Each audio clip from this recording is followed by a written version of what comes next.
You know the vibes. Welcome back to another episode of the Hoop Genius podcast brought to you by NBA 2K23.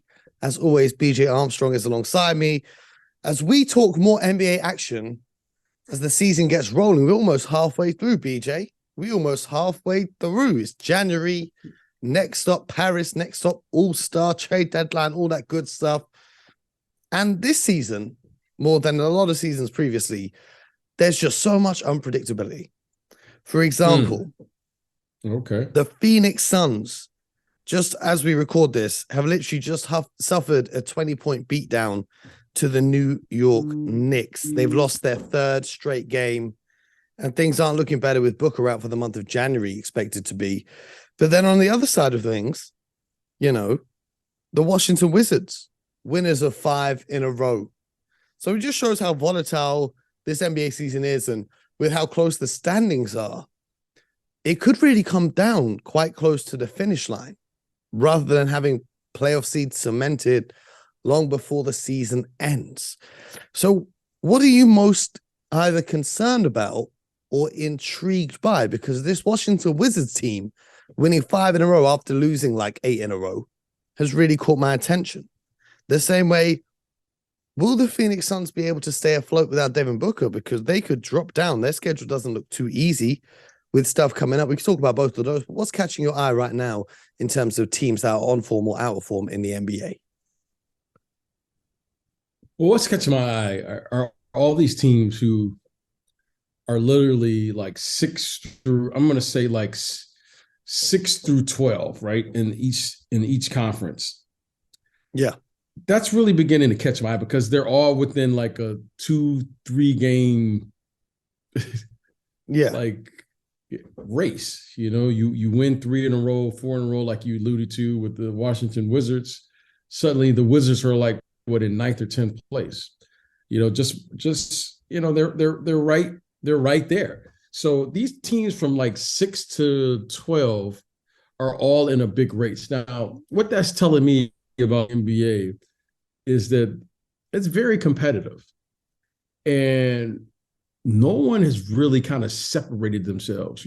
Early Milwaukee got out to a start, Phoenix gets off to a start, then they kind of come back to earth. Then now you're seeing, the Denver Nuggets, Memphis got off to a little start, but there's a lot of parity now in the NBA. Until someone beats the Warriors, the Warriors still have to be considered one of the favorites coming out of the Western Conference because of the way the games are and how competitive they've been. So this 6 through 12, I'm really keeping an eye on because I don't have a clear, if you ask me who's the favorite right now to win the NBA championship, I really don't. I don't have a favorite right now. I think what's more interesting right now than the favorite is who's going to make the playoffs, who's going to be in the lottery. And, with someone like the Utah Jazz who we expected to tank, they've now lost 4 straight and they've dropped to 10th in the West. Is it time for them to kick the tires and tank out the rest of the season? I'm going to give you some teams which intrigue me. And I want to know from you whether you think approaching a trade deadline that they should make moves to solidify their roster and go all in for the playoffs, or whether they should look at how good this year's draft class is and maybe take their foot off the gas a little bit. One team that I want your opinion on, because we look through the standings in the East, Boston, Brooklyn, Milwaukee, Cleveland, Philly, they're all going all in, right? But the Indiana Pacers, who are currently 20-17 at 6th in the East, do you think that they can A, keep this up, and B, they should make moves to solidify their roster rather than the moves everyone expected, such as trading Buddy Hield, who's been on an absolutely amazing 3-point scoring streak, and Miles Turner over to the Lakers in exchange for Westbrook and some picks. Do you think that the Pacers should make a push for the playoffs? Absolutely. Why wouldn't they? I mean, why wouldn't they make a push for the playoffs? I mean, this is a team, whenever you make a trade, you always try to get a win-win. And the Sabonis trade for, Halliburton has turned out to be a win-win situation for both teams. Halliburton comes to Indiana, a very high pick in the draft. He's got to be an all-star starter for me. He's got to be an all-star, and I'm saying starter this season. I want him in one of those guard spots in the East. Well, you can, and by you saying that, I think you've answered your own question. If he's an all-star starter and they can't make the playoffs, then that doesn't Well, that the thing doesn't is, sit the, well. the thing is, Shai Doesn't that Gilgeous-Alexander doesn't could have sit a well. case of being an all-star starter, and the OKC Thunder aren't going to make the playoffs. Okay, again, it's very rare when you say a guy's an all-star starter and then you can't get to the playoffs. Well, you can when it's by design. The OKC Thunder have designed to be in the lottery to get a good pick this season. So no matter how good Shai Gilgeous-Alexander may be individually, they're not a franchise. You can't have it both ways. You can't be playoffs. You can't have it both ways. You can't blame it on the team when you're bad and then take all the credit when it's good. You are on the team. You are the best player on the team. You have to be responsible. You have to be responsible for the outcome of the team, whether you want that or not. You have to be responsible. Now, the executives can have they can have a plan. That's fine. But as a player, if you are that good, I'm not talking about numbers. There's been a lot of players who put up a lot of numbers in this league. If you are that good, you're going to get your team to the playoffs. That is not far-fetched. That's not blaming anyone. If you are that good, where you can carry a team and carry a franchise, you're going to get your team to the playoffs. However, when you start advancing, now it's about adding pieces that's going to complement you. You're going to complement the team, and you're going to work together in a partnership to move on. But at the initial stages, you are going to, if you are that level of player, then that's a clear indication that you are that good to carry a franchise. Okay, so you think the Pacers should go and attack the playoffs, and then because everyone has these plans until they get, like, as Mike Tyson said, until you get punched in the mouth. Everyone has a plan. At the beginning of the season, everyone feels good. Oh, well, we really like our team. Everyone feels they're going to go to win the championship. Okay. The Pacers, they have a really, really solid team and solid core. Halliburton, okay, is one of those players. Miles Turner has been terrific. Okay. You're not going to get, there are only maybe not even a handful of centers that are better than Miles Turner at this point. The other night, right? He had like 34 points or something just the other night. Miles Turner, Buddy Hield. Okay. This kid, Mathurin. I mean, he's terrific. You have what are you going to do? Tank with that level of talent? You can't. Those guys won't let you. That's what the assumptions were. So, okay. Well, the assumptions were we didn't know before the season that they were that good. Correct. That's what we didn't know. None of us knew. Okay, now that we are watching them, you're going, I remember calling you after the game, and you and I said, hey, did you see the Indiana Pacers? This was in preseason, the Pacers versus the Knicks. I watched it in preseason. I was like, man, that team's a little better than we think, right? Been telling you about this Halliburton kid. I like him a lot, but they're sitting just above the Knicks, who obviously just signed Jalen Brunson and gave him $100 million. They got to go in for the playoffs. Okay. The Heat, Jimmy Butler, they've got to go in for the playoffs. The Hawks, they've got to maybe make some sort of move, but there's no way that they're bottoming out. The Wizards, 5-game win streak after a horrible losing streak. They seem to find some form. One kid that's really impressed me, Rui Hachimura, who's averaging over 20 in his last 5 games, has been sensational. He missed 16 games before he came back on December the 20th. He's averaging 21.4 points on 60% shooting since he's been back. They had a nice win over the shorthanded Bucks.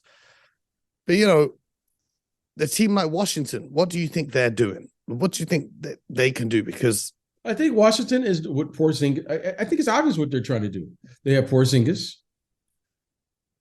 Bradley Beal. Porzingis, who was just named Player of the Week, may I add. Yeah. I mean, what do you think they're trying to do? They are all here's in. The thing is, you say they're all in, but they're not looking like a team who could even, they're in a play-in spot right now, and then they're not looking like a team who's going to do anything against any of the big 5 teams in the East. So with Hachimura playing so well, with Porzingis playing so well, with Kuzma and his contract and everything that's going on, these guys are looking more and more like attractive trade pieces. If they truly wanted to bottom out, they could even trade Bradley Beal and create a full-scale rebuild of their franchise right now. And I don't think they'd have a better return on value on guys like Porzingis and Hachimura and Kuzma than if they were to trade them before this year's trade deadline. Because you could be all in and you're going to be, an 8 seed who gets swept in the first round. Or you can retool, as you like to say. Yeah, that sounds good. Talking about you can trade these guys. How are you going to replace them? I mean, those are good players. I mean, you just don't get rid of Kyle Kuzma and then where are you going to replace that? Like you're not going to find a better player. They're not trying to replace that instantly. Look at what Oklahoma have done when they got rid of Russell Westbrook, they got rid of Paul George, got rid of Steven Adams. Until I hear those guys like Russell and those guys ask for trades, what are you going to do? Mm-hmm. Those are good players. Kyle Kuzma is a good player. Yes, I'm not saying they're not, but that brings me interestingly to the next team, the Chicago Bulls. Bradley Beal. Yeah. The Chicago Bulls, okay. They're another team. They're not good enough to win in the first round in the Eastern Conference playoffs.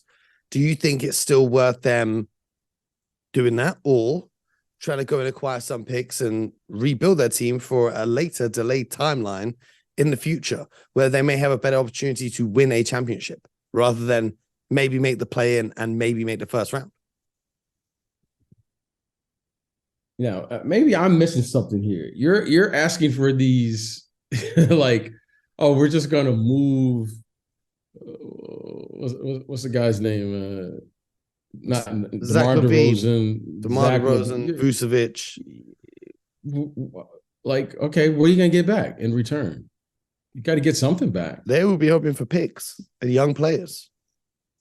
Okay, but you still got to match the salaries back. So what are you going to get back? Well, we were just talking about the Pacers. They got rid of Brogdon. They got rid of Sabonis. And now, look, they've improved. Unless I missed something, I didn't see those guys, Brogdon wasn't a max contract. No, but he's still a very good player in the NBA. You're talking about Kuzma. You're talking about Porzingis and Hachimura. Yeah. They're not max contract. You said Zach players. LaVine. Like Zach LaVine, yeah. How are you just going to move a max player like Zach LaVine? Unless you get something back. You got to get something back. Mm-hmm. Similar to what the Timberwolves did when they moved off Rudy Gobert. They got something back. Okay. Well, the Jazz got something back. The Timberwolves the Timberwolves were a mess. Did you see what I'm saying here? It is possible to do these things. I'm not saying it's possible, but what I am saying is these are very difficult trades to move. And then with your fan base, right? So last summer, they're telling me about Zach LaVine. They're telling me DeMar DeRozan. You sign, all of these players, okay? And then all of a sudden, now next summer, you're saying we're in a full rebuild. Come watch us. Well, I mean, they're losing games either way. I'm just saying that's hard to do to your fan base. They're sitting at 11th in the Eastern Conference right now. I don't think the fan base is too happy.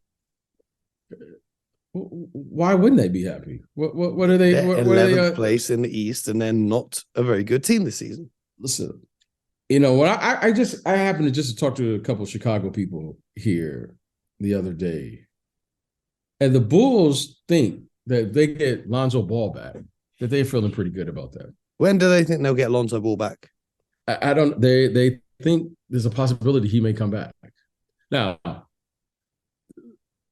according to the Bulls, it's not me. According to the Bulls, if they can get Caruso, Lonzo Ball along with the team that they currently have, they feel pretty good about themselves. I mean, when they were fully healthy, they were doing well in the regular season. That's what I'm saying. That's ago, maybe, but that's debate. That's debatable. However, giving up on this team right now seems a little early. Okay, right now. Let me ask you about the next team then. 12th place currently, 16-20, same record as the Bulls. The Toronto Raptors. They've got guys like Siakam and Fred VanVleet, But they also have Scotty Barnes, who's not got up to the best start of the season, and they've got OG, who's been having a fantastic season. Do you think that they should restructure their team to perhaps? No, I think they should do the following. They should try to get healthy and get their starter. I don't know I don't have those stats in front of me, where those guys, Van Fleet, Siakam, and those guys can play and get some type of consistency playing together. Those guys have missed a lot of games. All right. They've missed a lot of games. And if those guys can come out and play consistent basketball with each other for, let's just say, a 20-game stretch, because those are good players. Mm-hmm. Van Fleet, Siakam, OG, Scotty Barnes, those are good players. Was it Boucher, I think is his name? Yeah. Those are good players. Like, okay, but if those guys are coming in and out of the lineup and guys have injuries happen. One night I was watching Siakam, guy scored like 50 in New York. Like, you just don't get rid of those players just because. I mean, you just don't find guys. You're going to get a good return. They're good players. You get a good return. Okay, well, what's a good return for? What's a good return? Well, it depends on the direction that the franchise is headed in. Yeah. Okay. So from your estimation, what's a good return? Well, it depends on how many moves they want to make and what they want to do. Because if they want to do, and I said, what would you like? What would you like to see them do? The ideal for any front office is young players and picks. Okay, so who are these young players and who are these picks? Like, who are these young players? Then you have to get every year we say this is going to be a good draft.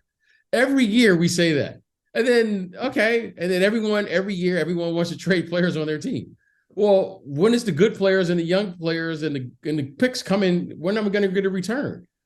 What we know in the NBA is the following. There will be some impactful players. We just don't know who or which one. So every year we'll draft very talented players.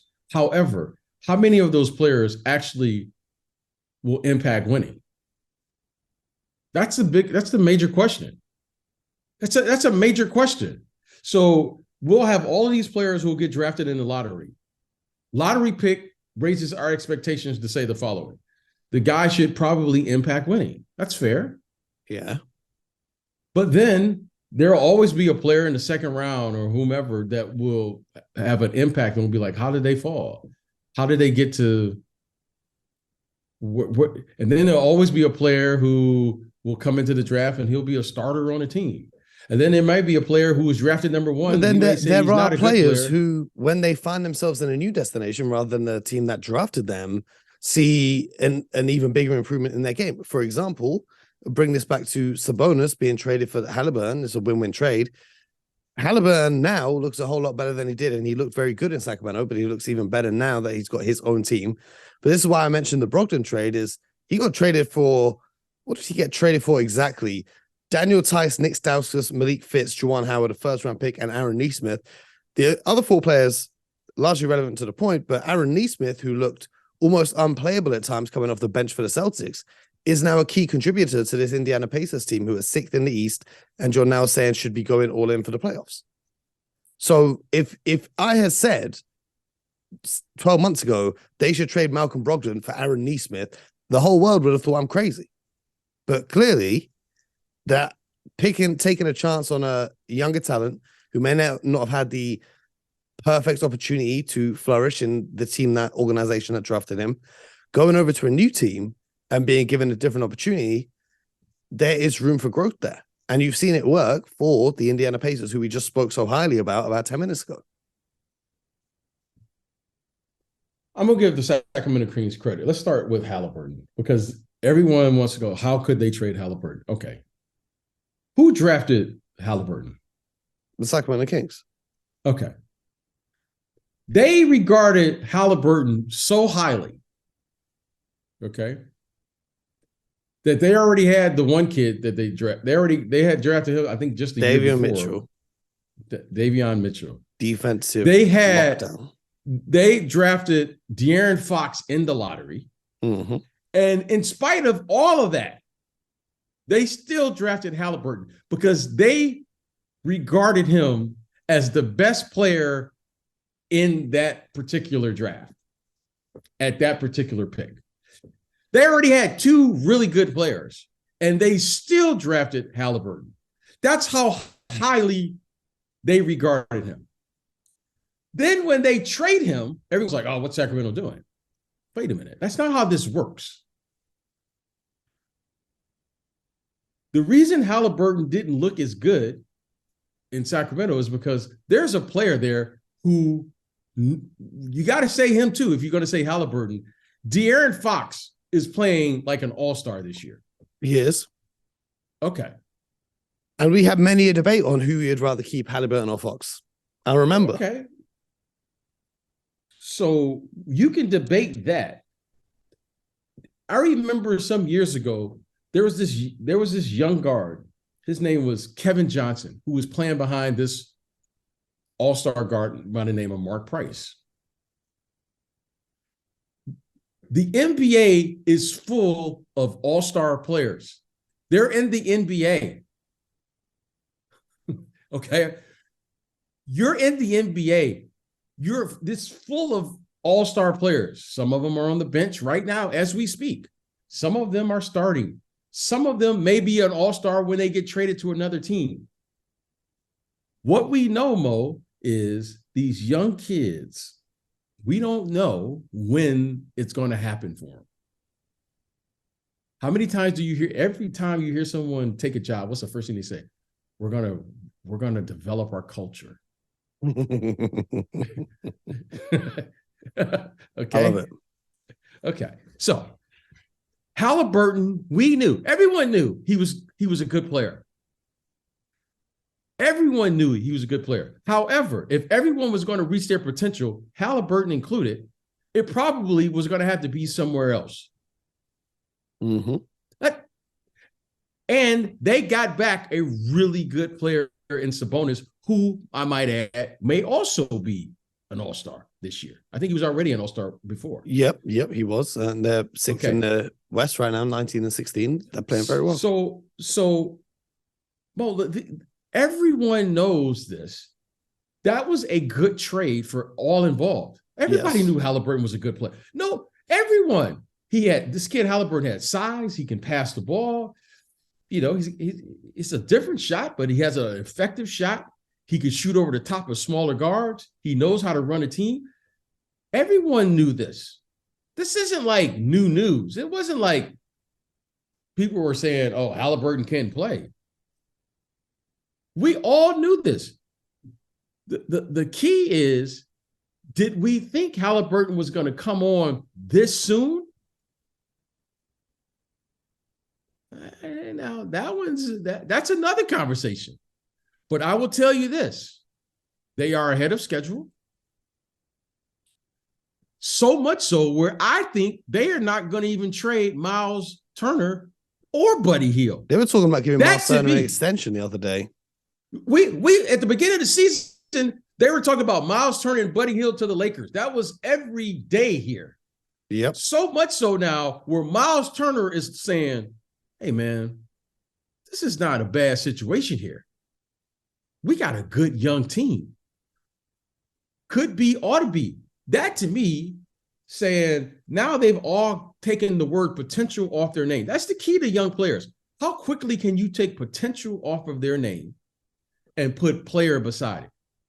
Halliburton now is not a potentially good player. He is a player. Mm-hmm. Miles Turner is a player.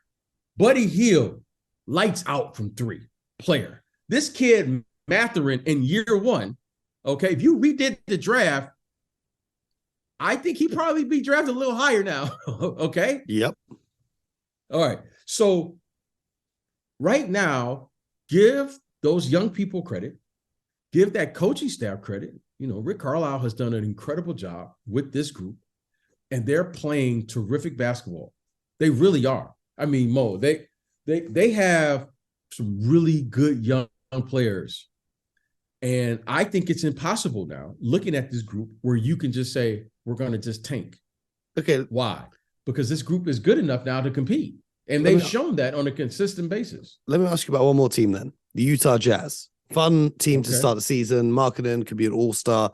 Right now they're 10th. They've slipped below 500. They've lost 4 in a row. Okay. Do you think that the hot, fresh start where opponents didn't really take them too seriously and they were playing the 5-out style of basketball and they were hitting shots at an astronomically high rate and their shooting has cooled off a bit now and they're coming crashing back down to earth? Do you think it's time for them to tank? Because they have some pieces, the Jordan Clarksons of the world and the Kelly Olynyk's of the world. Let me tell you the downside of tanking. Winning is a habit. Yes. So is losing. Losing is a habit. When you start tanking, it's not like you just flip a switch and say, okay, now we're going to turn it on, guys, and let's start playing. Okay? Once a player is exposed to that level of losing, very rarely do they do a 180. Very rarely. Okay? Now, winning in this league is very difficult to do. Why? What has happened to the Utah Jazz? Well, it's very simple. Believe it or not, Mo, coaches in this league are excellent. They're the best in the world. They've made adjustments now to Lauri Markkanen as a stretch 5. They've made adjustments to this team. They've made adjustments to the style of play. They have a new coach. No one knew their style of play. No one knew Lauri was capable of playing like this. Okay? None of us had seen Lauri Markkanen in what he's been in the league, 4 or 5 years now, play as a stretch 5. Okay? Now we know. And guess what, Mo? Once you go around this league, okay, and you hear me say this, and our listeners hear me say it, give me about 25 games to figure out who's who. Because that way you're going to make it around the league. Well, there we go. They figured out who's who. And now they figured it out. Now, here's the thing. Now that Lauri Markkanen and company, they made a little noise early, and that was a great run. He was playing terrific. Now everyone has made an adjustment. If you ask those young men to lose, you will miscalculate your evaluation of your own players on who to draft. That's the key.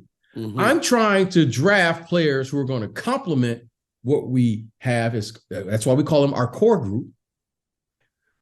And you're trying to add and build a team. Roster construction is a real thing. So if Lauri Markkanen, I'm interested. You know what I'm interested to see? Can Lauri Markkanen make the proper adjustments in his game to get the results that they're trying to get, which is how to win the game? Because when Lauri Markkanen was playing well, everyone was like, oh my gosh, what is this? They call him Larry Markkanen. They were calling him he was player of the week, player of the month. He was doing all these things. Now, if he is as good as we saw that 1 month or 2 months where that he was outstanding, now that the teams have made an adjustment on him, I want to see him making another adjustment himself. Because Danny Ainge and these guys got to draft someone. They have to figure out how to build around player X, right? Lauri and these guys. So it is important as you are building a team that first thing you got to do is properly evaluate the talent you have. You can't evaluate them sitting in street clothes. You can't evaluate who's going to perform under pressure in the bright lights sitting on the bench during the course of a game. Because if you're not evaluating players playing, then it's impossible. So when I hear that, I understand the concept of everybody wants and believes that they're going to get a hero in the draft. Believe me, there's only about 1 or 2 players. There's only one Wembanyama. Okay, and those guys, those type of players that we're talking about, only come by once every 30 years or so. You don't; those players don't. It's been 20 years since we saw LeBron get drafted. You don't just. Everyone keeps acting like, oh, this drafted. Oh, you don't just keep drafting these star players, these Charles Barkleys and these type of guys. They just don't come around. Okay. The key is you just keep moving forward. You keep pushing. And you keep playing, and hopefully you get a chance to get a Tim Duncan, or you hope you get a chance to get one of these great players. But you never know when and who's going to be it. Now, some of them we see immediately. LeBron. When I saw LeBron in high school. I was like, oh, wow. He's, and I very rarely use this term. He's a can't miss. Like that guy is going to, wherever he goes, he's going to. When I saw Tim Duncan in college, I was like, okay, that's a can't miss. That's a can't miss player, right? Some of them, but they don't come. It's not like every draft you get a can't miss guy. You know what I mean? And I'll say this, Victor. Wow. Like that's just like can't miss. But you still got to ask the question at his size. Okay, at his size, if his body survives the first 2 or 3 years in the NBA, I don't think the NBA has a chance. I personally, I agree. Okay, but the question is, when you've seen bigs, right? I'm just going on by what I understand about bigs. Most of those guys have to mature. Their bodies have to mature. It's so much mass, right? Kareem went to college for 4 years. Shaq went to school for 2 years. Wilt Chamberlain and these guys, their bodies have to have time to mature. This is a first for us. All right. When you're talking about a guy like Victor, right? So you say, what about Kevin Garnett? And those guys, they need time, right? Those guys with those. The Giannis body, the KG body. Yes. Giannis, the reason Giannis is because we gave that body time because no one was expecting Giannis to be this version of Giannis. There was no pressure. Okay, but this kid, Victor, if he takes 5 years to be Victor, we may not be as patient. Well, I hope we are. Well, do you know the lights that's going to be on this kid day one for Summer League? Yep. Okay. So this was I saw Giannis, and I saw it took him like 3-4 years to kind of get into that body and play through the contact and da. Now we see this version of Giannis. But raise your hand if you was expecting Giannis to be the best player in the NBA. Even Giannis wasn't expecting that, but Giannis might have been expecting it, but I don't think anybody else was. I think he would have been hoping. I don't think he'd realize it would come this easy. But everyone saw the potential. I mean, when I saw him, I saw the potential. Did I think he was going to fill out his body like this? Did I know this kid had the drive and the determination like this? Did I know this kid could play through and carry a franchise? No, I thought, man, coulda, woulda, shoulda, you saw the talent. You saw it. That's why he was drafted where he was drafted, But I like that. The moral of the story from this episode is PJ Armstrong believes that you should not ever tank, and you should always try and win. Well, I'm gonna say this, and it's very simple, because these young people deserve our best. We're asking them to do their best. Shouldn't we reciprocate that? And I said we. Shouldn't the league? Shouldn't the organization? Shouldn't the coaches? Shouldn't the executives do the very best you can? I'm asking you, Mo, to do the best you can. I'm not saying you got to win every game. I'm trying. But you're trying. Yeah. Shouldn't we do that? Mo, shouldn't we do that? I agree. Shouldn't that's all I'm saying, Mo. Shouldn't we owe the kids that? Now, whether or not we win every game, okay, we can debate that. Whether we're good enough, okay, we can debate that. But shouldn't we try? Well, that's another episode of the Hoop Genius podcast. To all those teams who are listening, questioning whether you should go all in for the playoffs or tank it out, don't tank it out. Let's get the rest of the season underway, BJ. We're almost halfway there to the postseason. We'll be back tomorrow morning with more NBA talk. So make sure that you guys are subscribed to the show.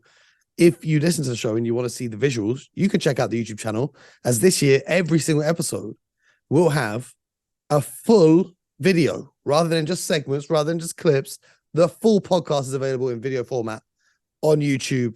You can, of course, subscribe there, subscribe on Spotify, Apple, all that good stuff. And most importantly, until next time, get buckets.